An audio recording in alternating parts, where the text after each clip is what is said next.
Bonjour tout le monde. Aujourd'hui, on va voir comment changer une équation qui est sous sa forme générale puis de la placer sous sa forme canonique.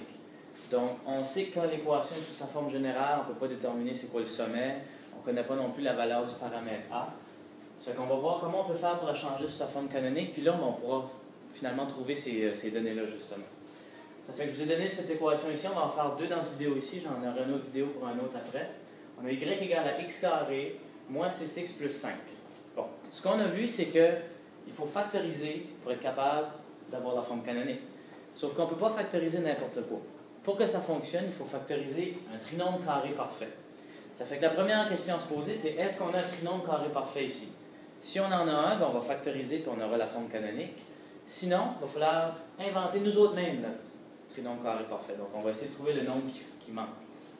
Ça fait qu'ici, pour avoir un trinôme carré parfait, c'est toujours le même truc.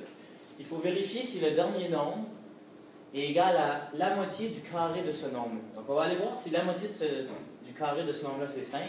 Puis si c'est pas 5, ben, on va s'organiser pour en avoir un trinôme carré parfait. Donc, si on vient voir, c'est quoi le carré de la moitié de ce nombre-là? Ben, on va aller le calculer. Donc, la moitié de ce nombre-là, c'est moins 3. Puis c'est quoi le carré de moins 3? Donc, on va aller vérifier. C'est 9. Donc, on voit que ce n'est pas un trinôme carré parfait parce que j'ai un 5, là, je n'ai pas un 9. Qu'est-ce qu'on va faire? On va aller nous mêmes l'inventer, notre trinôme carré parfait. Puis, on va le faire de cette façon ici. Donc, je vais ajouter le 9 pour avoir mon trinôme carré parfait. Il est juste ici. Mais pour ne pas changer l'équation, ce que je vais faire, je vais enlever de nouveau 9. Ça a l'air bizarre, mais la seule raison, c'est que je ne veux pas changer ce que j'avais au début. Et là, je replace mon plus 5 qui était déjà là. Donc, qu'est-ce que ça va nous donner, ceci? Bien, on va factoriser le trinôme carré parfait.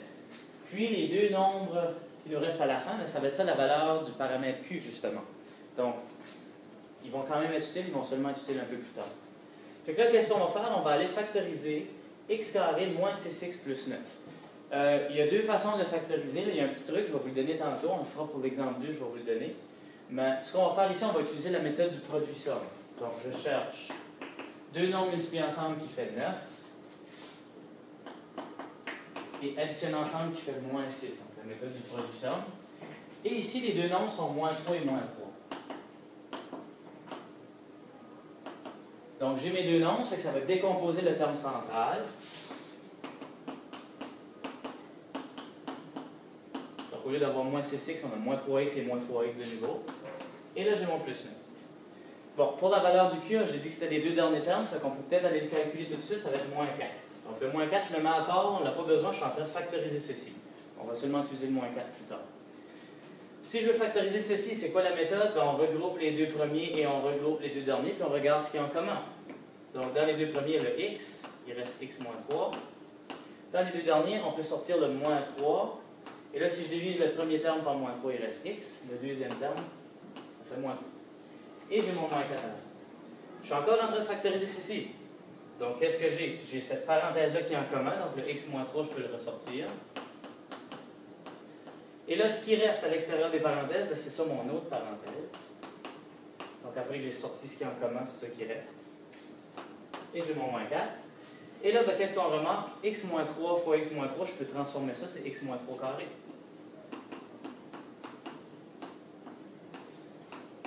Donc, on a la forme canonique. La seule chose, par exemple, il y a un petit truc. Au lieu de faire la factorisation au long, le truc, c'est que le terme qui sera dans la parenthèse au carré, c'est toujours la moitié du terme central. Donc, la moitié de moins 6, c'est moins 3. Je n'aurais pas été obligé de faire toutes ces étapes-là. J'aurais pu directement passer de là à ici. Là. Donc, le prochain exemple, justement, c'est ça qu'on va faire. Je vais sauter ces étapes-là, ça va aller beaucoup plus vite. Donc, on va faire le deuxième.